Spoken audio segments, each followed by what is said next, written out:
We are at an inflection point, I believe, in the world economy. Not just the world economy, in the world. It occurs every 3 or 4 generations. As one of the top military people said to me in a secure meeting the other day, 60 million people died between 1900 and 1946. And since then, we established a liberal world order, and that hadn't happened in a long while. A lot of people dying, but nowhere near the chaos. And now is a time when things are shifting. There's going to be a new world order out there, and we've got to lead it. We've got to unite the rest of the free world in doing it.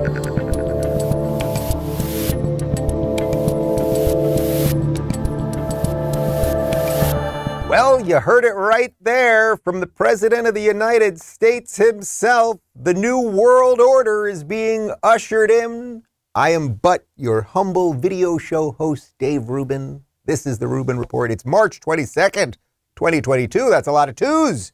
And the new world order is here, but it has not stopped us from live streaming on Rumble, YouTube, and BlazeTV. Please subscribe to rumble.com/Rubin Report if you have not. Our whole show today is going to be about the new world order because Joe Biden said the new world order is coming in and the U.S. better lead. And then, of course, immediately what happened after that? Immediately, because it's incredible how the machine operates. Twitter put up a topic, their trending topics, and they explained that Joe Biden didn't really mean that. And if you believe that a new world order is coming, you're a conspiracy theorist, even though the guy just said it himself. We are going to lay out the case. We've got one of those narrative shows for you today. We are going to lay out the case that it actually is coming. And everything that the Democrats and the administration and the powers that be and the media, et cetera, have been doing for the last 2+ years at least, and probably far longer than that, has been designed to usher in this new world order. And I just want to say to our new lizard overlords, love you guys. You guys are doing great, and thank you. We're just happy to be here. Before we get to any of that, though, guys, I want to remind you that the Don't Burn This Country book tour is up. Tickets are for sale. They are selling fast. And we've just announced a new guest that I had been teasing. But here we go. In Orlando, Florida, we're kicking this thing off on April 18th. We'll announce the guest on that one soon. April 19th, the next night in West Palm Beach, we'll announce the guest on that one soon as well. Clearwater, Florida, on April 20th, we've got Benny Johnson. April 21st in Raleigh, North Carolina, we've got Andrew Klavan. April 22nd in Atlanta, Georgia, we've got the Willy Wonka of politics, Michael Malice. April 23rd, Chicago, Illinois. We're going to announce that one soon, too, the guest. April 24th, my man Glenn Beck in Dallas, Texas. April 25th, Meghan McCain in Washington, D.C. April 26th, we've got Megyn Kelly in West Nyack, New York. May 12th, Brea, California, we've got Dennis Prager. That was May 11th in Brea. May 12th in Oxnard, I can finally officially confirm we've got Larry Elder. It's official. He's coming, and we're going to do our thing. The return of Rubin and Elder, May 12th in Oxnard, California. May 15th, San Jose. We'll announce the guest on that one soon. May 16th, Phoenix. I think I can announce this one tomorrow probably. And then May 18th, Denver. And then we'll add some more dates. Yes, we're working on Nashville. I want to get into the middle of the country a little bit more. This was just an initial jump in. You can buy tickets at daverubin.com/events. The VIP tickets are all going super fast. People want the handshake and the 1-second hug. So get in there, get your tickets now. And before we get to anything else, and then I promise you we got a big show for you today. You're going to be very happy with the program. I ask nothing of you other than to sit back and enjoy it today. And I promise you, you will. I want to talk to you guys about Bonner Private Wine. Do you know what's in the wine bottle sitting on your kitchen counter? You probably don't. And traditional media won't tell you this.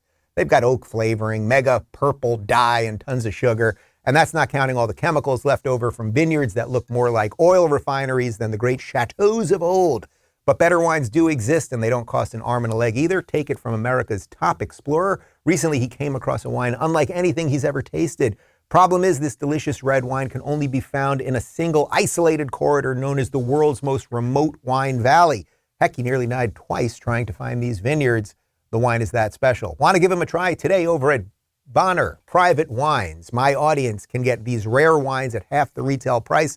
No need for a promo code, plus you'll get 50% off shipping. The wine is truly something special, but supplies are limited. Visit BonnerPrivateWines.com/Dave to claim your wine. That's BonnerPrivateWines.com/Dave. And now back to me. We are having some friends over tonight. We are smoking a leg of lamb, and I will be drinking a nice Malbec. There you go. All right. So I want to show you one more time the video of President Joe Biden telling us that the new world order is coming. You know, we throw that up there. We go. Point, I believe, in the world economy, not just the world economy, in the world. It occurs every 3 or 4 generations. As one of the top military people said to me in a secure meeting the other day, 60 million people died between 1900 and 1946. And since then, we established a liberal world order, and that hadn't happened in a long while. A lot of people dying, but nowhere near the chaos. And now is a time when things are shifting. There's going to be a new world order out there, and we've got to lead it. We've got to unite the rest of the free world in doing it. Oh, I don't remember Joe Biden saying anything about a new world order when he was running for president. Do you guys remember anything about that? That sounds more like, I don't know, Alex Jones kind of conspiracy stuff, like globalists, new world order. I don't remember anything about that. I remember tolerance and diversity and unity. But now we've got a new world order, and a new world order that he says the United States has to lead, which that's even more funny than the idea of a new world order in and of itself, as if these people could lead anything. But anyway, that is exactly what Joe Biden said yesterday. Okay. He also, it sort of was ominously like, oh, a lot of people are about to die, so we can usher this thing in, because that's what happens when we get these new world orders. But let's put that aside for just a sec. He said that. You heard it there for yourself. Here's what Twitter said about it like a minute later. New World Order, it was trending in politics. Unfounded claims about the New World Order conspiracy theory are discussed after President Joe Biden used the phrase as he spoke about the United States' response to Russia's invasion of Ukraine during an address at Business Roundtable CEO quarterly meeting. So he says New World Order, then people start talking about New World Order, and then of course Twitter frames it as, but crazy people are the ones really talking about the New World Order. Now, the thing is, it's fairly obvious.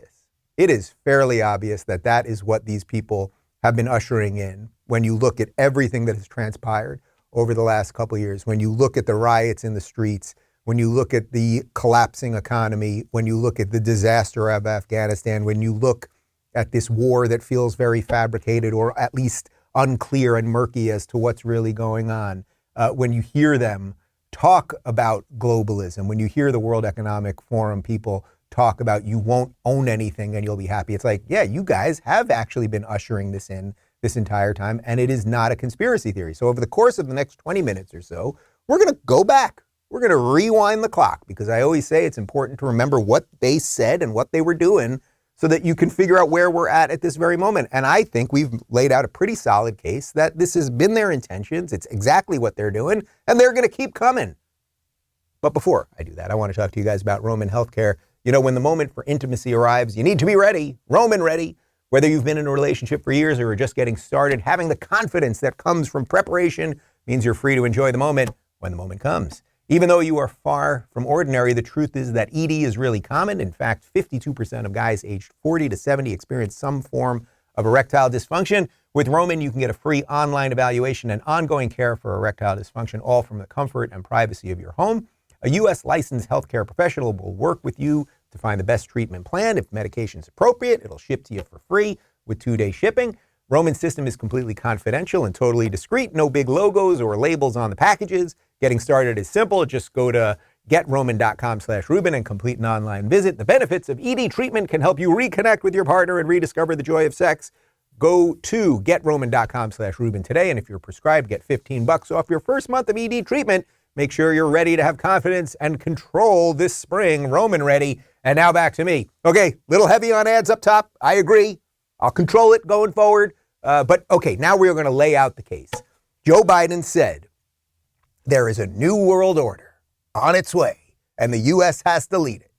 Twitter said, if you say that, you're a conspiracy theorist, even though the old bastard just said it. Well, let's go into what's happened over the last couple of years. Has something been happening in the United States and perhaps across the world?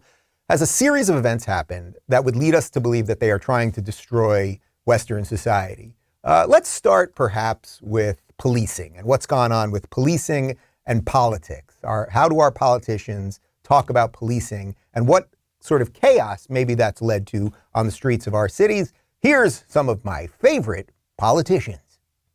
So we've been talking about defunding the police. There's some issues that we ask police to do, like mental health issues or policing in schools and all the rest, that perhaps we can shuffle some of that money around. Suck it up. Defunding the police has to happen. We need to defund the police. Mayor Eric Garcetti saying, take some of the money from policing, about $150 million. I applaud Eric Garcetti for doing what he's done. Not only do we need to disinvest in police, but we need to completely dismantle the Minneapolis Police Department.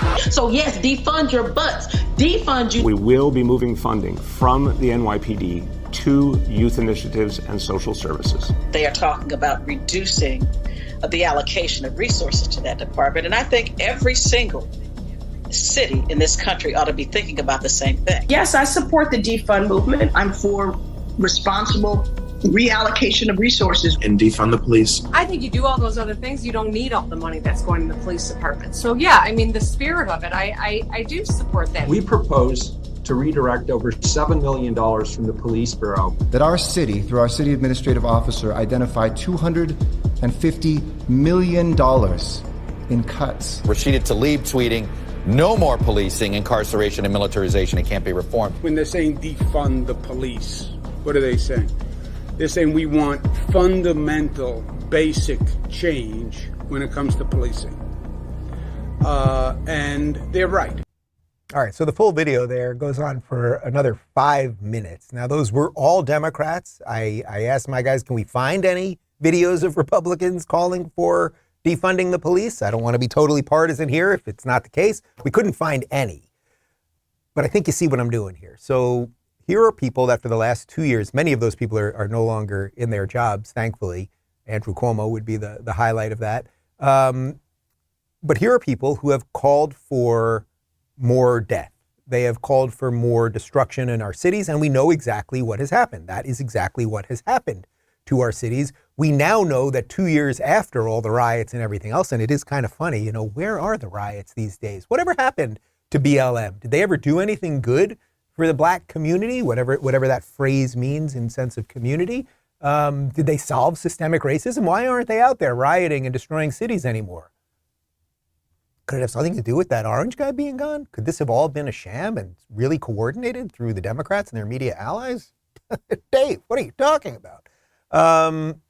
But this is what they've brought on us, and it's intentional, right? Because they were telling us, hey, this is what we are going to do. Then it got so bad that some of them have slightly backtracked, but it's not just the policing. It's actually what they're also doing to our borders and our ability to deal with people who are here illegally. Here is Vice President Kamala Harris talking about ICE. A lot of the signs at the rally you just held were people standing there saying, abolish ICE. Yeah. Is that a position that you agree with? Listen, I think there's no question that we've got to critically re-examine ICE and its role and the way that it is being administered and the work it is doing. And we need to probably think about starting from scratch. Oof, boy, that's a real shot to Barack Obama because he loved ICE and we deported an awful lot of people under Barack Obama. Yes, he's a racist. I think you see the point of what we're doing there. So, okay, let's get clear here. They don't like the police, so that caused a lot more violence on our streets.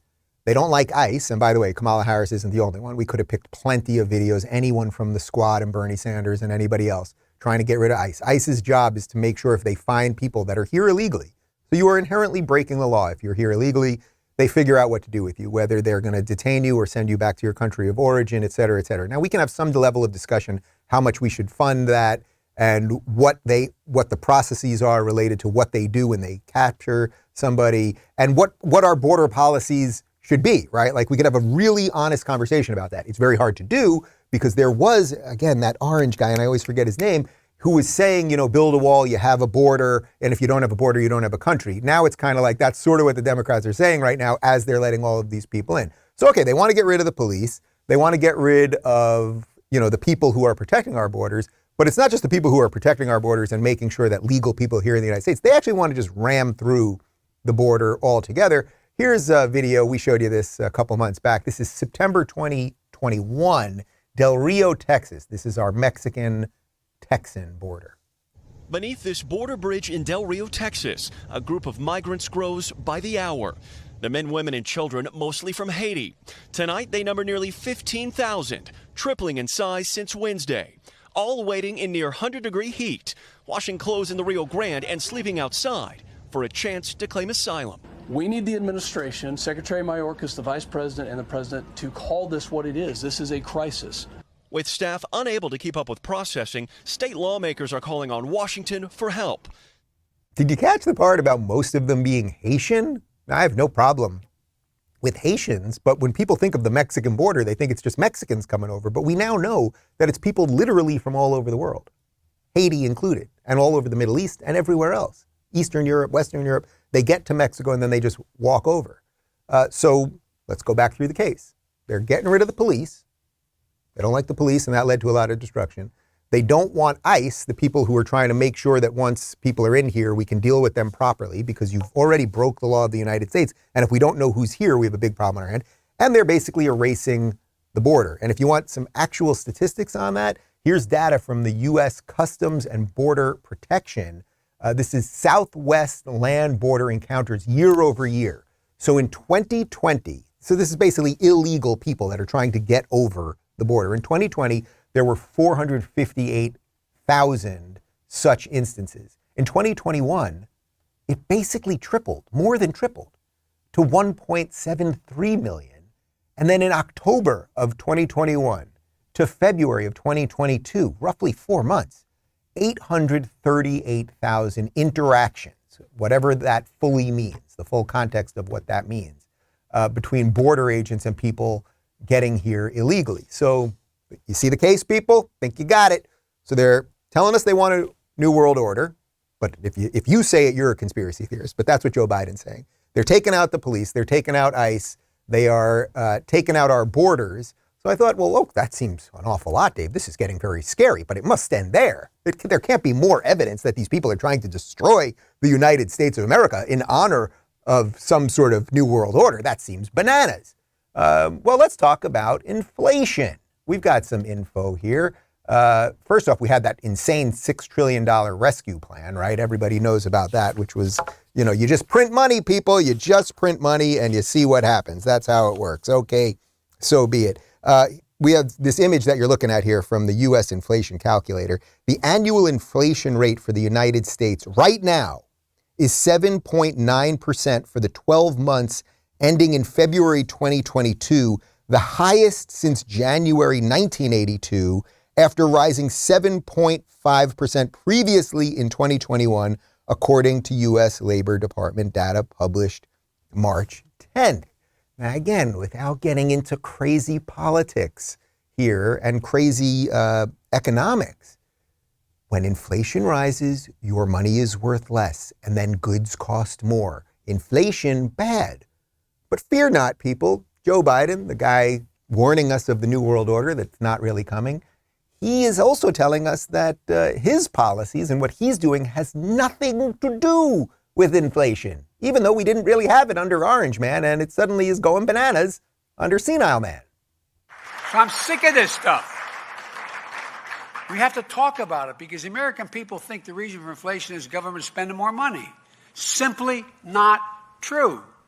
Well, if he's sick of it, then obviously it isn't true. But of course it's true. By not true, he means true. When the government makes up money and just prints money endlessly based on nothing, based on no gold standard or anything else, right? When it just literally goes to the printing presses and says, let's just flood the system with more money and or borrow money from other people. Any of you who have ever borrowed money from anybody, when you borrow money from people, what happens when you go back to the people? So you borrow $100 from a friend, right? We've all borrowed money from somebody at some point, right? I remember once, a little bit after college, I borrowed, I think, $500 from a buddy. And it's like, okay, you then have to pay that person back. And maybe they charge you interest, maybe they don't. But you can't keep going back to them. Oh, I borrowed $500. Can I get a little bit more? You know, you can do that. And this is what happens with the mafia. Next thing you know, you're in debt $10,000. And then they got to break your legs and take you out to the swamp in Jersey. Okay. And that's what China is probably going to do to us at some point, because they are our bank in essence at this point. So we print money we don't have. We are a debtor nation. It's just how it is. Okay. And then we also, what are we trying to pass? A $14 billion, was it billion? Yeah, $14 billion for Ukraine. It's like, I'm pretty sure some Americans could use a little bit of that. But we did get our 16-cent savings. Remember, on July 4th, the White House actually put up an image that you will save 16 cents on your July 4th feast. God, these freaks. This is bad. This is bad, but don't worry. Joe Biden says it has nothing to do with him. It has nothing to do with him endlessly printing money. It has nothing to do with him destroying the economy and shutting down businesses and everything else. It has nothing to do with him. Now, the irony, of course, is that I'm fairly certain that if the economy was chugging along super well right now, and if we were all rolling in dough and the monopoly man was, handing out cash every time you pass go, I'm pretty sure Biden would be like, yeah, it's me. Well, he doesn't know where he is, but like somebody around there would be saying, this is all because of Joe Biden and the Democrats. These Democrat policies have saved everybody and there's more money and everything's great, but you just know it's not true. You know it's not true from the price of oil and gas and everything else. And actually, let's talk about the price of oil and gas. We've got some data here from Markets Insider. The price of oil per barrel this very morning, $110.25. The day of Biden's inauguration, just a little bit over a year ago, $53.24. So it has just more than doubled the price of gas. So let's see what they're doing. Let's back it up. Taking out the police, taking out ICE, taking out the borders, inflation up, gas prices up. Boy, if the goal is to destroy everything, they're doing a hell of a job about it, right? They're doing a heck of a job. And here's the key video now that I want you to see here, because they're doing it intentionally. And there simply is no doubt about it. Here is a compilation of Democrats talking about why they're doing all of this. And, how you are just going to have to suck it up, you peon. The future of transportation is electric. Gas prices have hit a new record high in America and expected to keep rising. We need to make sure that it becomes relatively more attractive to have an electric vehicle instead of a gas vehicle. You want gas prices to go up and oil prices to go up. You need it to reflect the true cost of carbon. Number one, no more subsidies for fossil fuel industry. No more drilling on federal lands. No more drilling, including offshore. No ability for the oil industry to continue to drill, period. Ends. Record high gas prices, the national average now at $4.29 a gallon, a 60-cent hike in just 1 week. The president is really focused on making sure that people are not hurt at the pump. Several around L.A. that are more than $6 a gallon. If you drive an electric car, this would not be affecting you, clearly. There's no sound or fume. How many barrels of oil does the U.S. consume per day? I don't have that number in front of me. So how do I know it's actually working? What is the Granholm plan to increase oil production in America? Oh my God, that is hilarious. Perhaps if you let the market work in this respect, people will feel pain. They'll take a second look at that Ford F-450 gigantoid truck.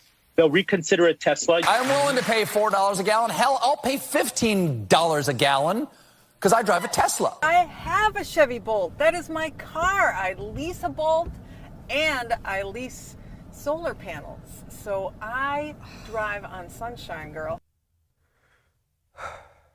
These people are all better than you guys. They have more than you, and they want you to know that. Now, I want to admit something here. I just got a new Tesla last week. I did. I work very hard. I have a couple successful businesses. I lease the Tesla, which actually is probably not the best idea because Teslas, because of all of this, will retain their value over the years.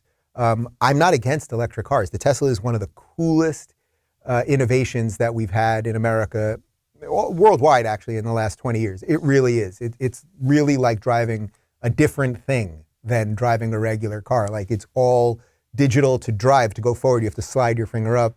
To go backwards, you have to slide your finger down. Like it's just super cool, the automated driving, all of the stuff. Okay, so I'm not sitting here telling you that electric is bad. It's not. And if we could figure out a way to convert to more renewable energy safely and securely and also not destroy the economy at the exact same time, and if any of this would have any real effect on the environment, which is a whole separate topic, knowing that we can only control what we do within our borders, but other countries going through their own industrial revolutions, China, India, for example, huge, massive countries doing whatever they want.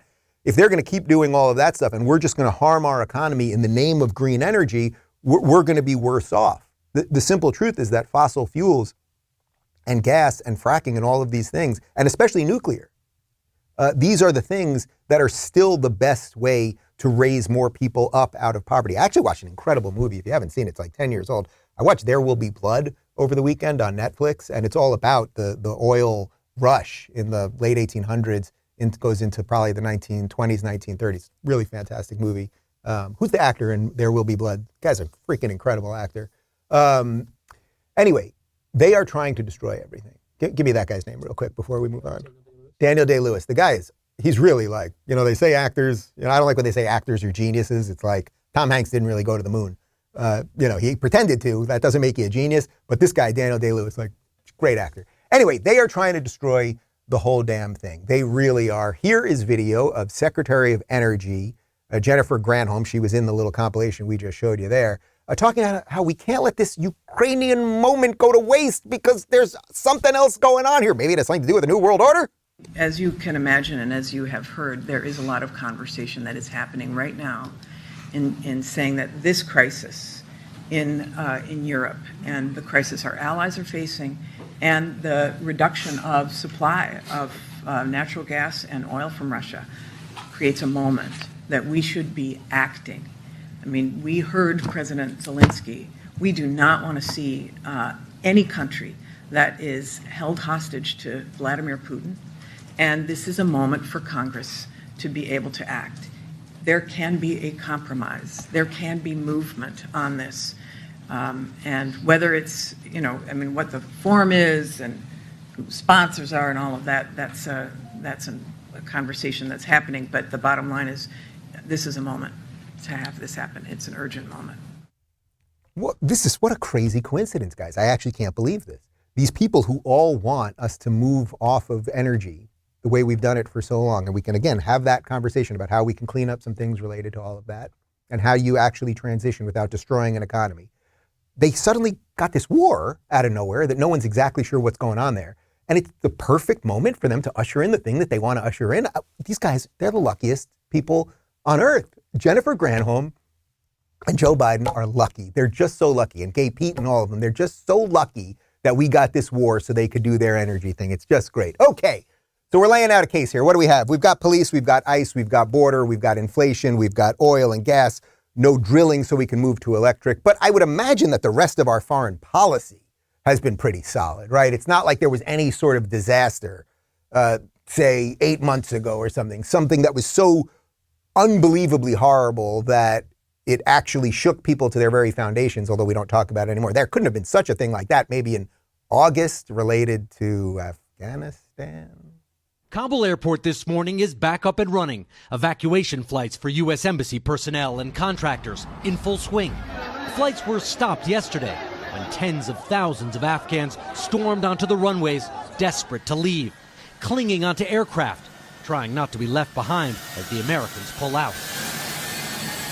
U.S. troops found themselves overwhelmed as they tried to clear the airport, firing warning shots. The Pentagon says American troops killed 2 armed Afghans, but some Afghans were able to get out. On one flight so full, it may have set a record for the number of people who can fit onto an American C-17. Afghans are running from the Taliban, now in full control, setting up checkpoints with the very weapons American taxpayers bought for the Afghan army, which collapsed instead of fighting after the U.S. pulled out of bases and left them without air support. Okay, so we obviously could have shown you far more horrific video out of Afghanistan. Doesn't that feel like a lifetime ago when you watch that? It's like, man, remember that? The 13 Marines who died there? How we abandoned the Afghani translators and people that were helping us work on the ground? The billions of dollars worth of equipment that has fallen into the hands of the Taliban. We don't discuss any of this stuff anymore. And I was never for the Afghanistan war. It was the longest war in American history, and we had to figure out how to get out. But do you think if you wanted to harm America's reputation across the world and make our allies go, man, what are these people doing? And you wanted to make people wonder about the true nature of what the United States is, Do you think perhaps you would leave the exact way that we did in that embarrassing disaster? And of course, now Chinese and Russian influence in Afghanistan is growing. We know that's growing. So could that have a little something to do with ushering in a new world order? You sort of make us look like fools on the national stage. But okay, I'm talking about foreign policy. Let's bring it back here to the United States. There was this thing, you may remember, some of you may remember this, those of you who've really been paying attention. There was this thing called COVID for a while. This is where people were wrapping their heads in cellophane and staying in underground bunkers and ordering in Chinese takeout for a while because you had to do that to make sure grandma didn't die. Well, there was this guy, Anthony Fauci from the NIH, and he's been a public servant for a couple decades now. Unclear how much he's done that's ever been good. It's very unclear, actually, and a lot of people think he's done an awful lot of bad. And he's lied to us many times over, and he could be in a lot of trouble if the Republicans take Congress again, as my friend Rand Paul has already pointed out. They will try to drag him in and actually break up the position, and I don't know, he could face all sorts of punishment. But anyway, here's Anthony Fauci a few days after the 2020 election, November 12th, to be precise. So this is right after Biden won the election, when Fauci decided to really tell us who's in charge.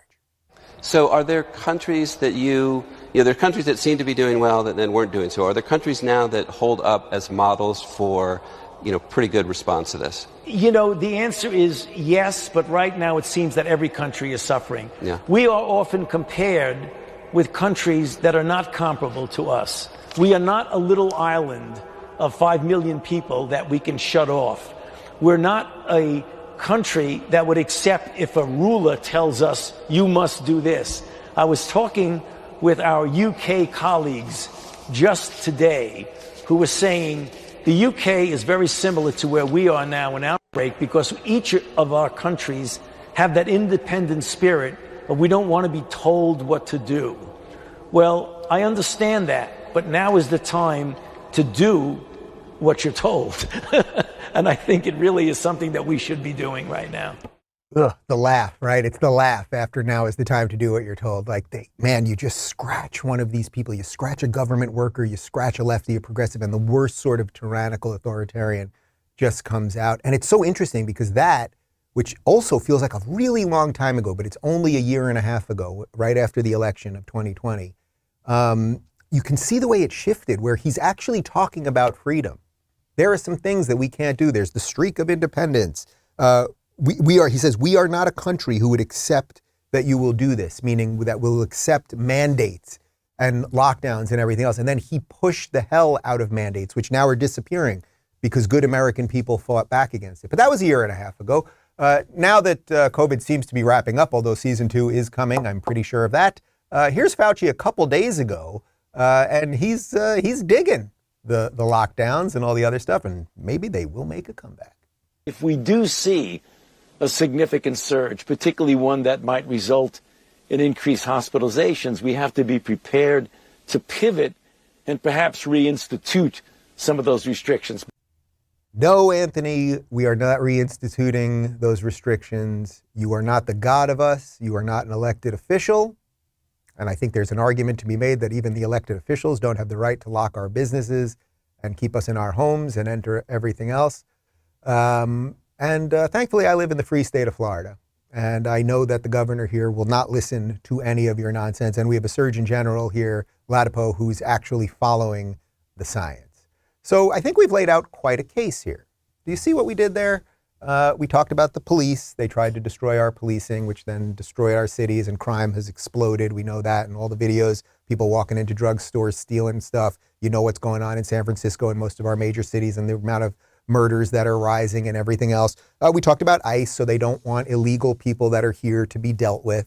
They just want illegal people to be here. And once you're here illegally, then the rest of your life is an illegal process. And we can talk about, well, what do you do about the 12 million people who were born here and that are living good lives and all of those things? Okay, but you see what we're doing here.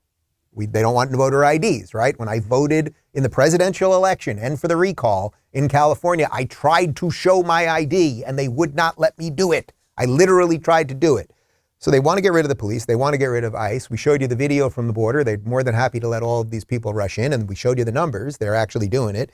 We talked about inflation going up, now 7.9%, which probably means that it's more. And what, again, that means is that you have basically 8% less money than you think you have. So when you're looking at your account, take off 8%. Then we've got all the gas situation, which is completely insane, as you've seen. I saw there was one in, I think it was in northern Cali. Diesel was $9.99 a gallon. $9.99 a gallon. It's happening. But as Joe Biden said, it has nothing to do with him. It has nothing to do with him. And the New World Order thing also is a complete conspiracy theory, right? We had a $6 trillion rescue plan. We didn't have $6 trillion. We borrowed the $6 trillion or we just printed it. Does that do anything to the economy?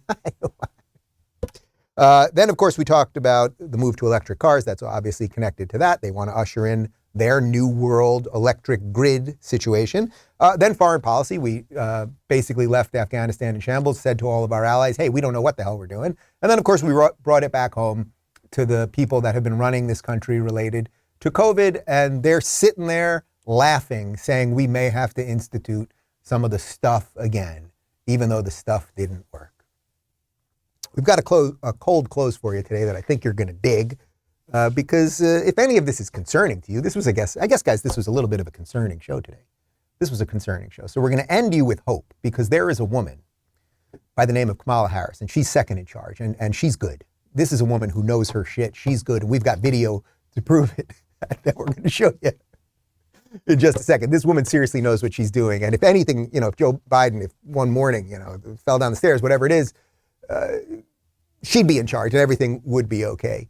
Guys, I want to remind you before we show you that video, trust me, you want to stick around for a moment, that the book tour for Don't Burn This Country is coming out. You can get tickets at daverubin.com/events. And I've got great guests. And I promise you, it's going to be a show like you've never seen before. I'll do a different show every single night. Great guests like Dennis Prager, Megyn Kelly, Meghan McCain, Glenn Beck, Larry Elder, Benny Johnson, Michael Malice, Andrew Clavin. We're going to add a bunch more. I'm just waiting on a couple schedules to fall out. I really, really think you'll dig it. You get a book, by the way, with every ticket ordered, regular seat or VIP. The VIP seats are selling out super fast. People want the handshake. They want the handshake and the 1-second hug, and I will oblige. Part one of my interview with Judge Andrew Napolitano is up right now. We get into a lot of the legal stuff that's happening right now between what happened with Jussie Smollett just walking out of jail, basically, and the Supreme Court nominee, which is the hearings are happening right now. We'll have more on that later in the week, and a whole bunch of other stuff. He's a really interesting guy. And on that note, people, I know it was a bit of a scary show. It was a bit alarmist. I like to give you guys hope, and I think we do have hope. We have hope in 2 words: Kamala Harris. The governor and I, and we were all doing a tour of the library here, and talking about the significance of the passage of time, right? The significance of the passage of time. So when you think about it, there is great significance to the passage of time in terms of what we need to do to lay these wires, what we need to do to create these jobs. And there is such great significance to the passage of time when we think about a day in the life of our children.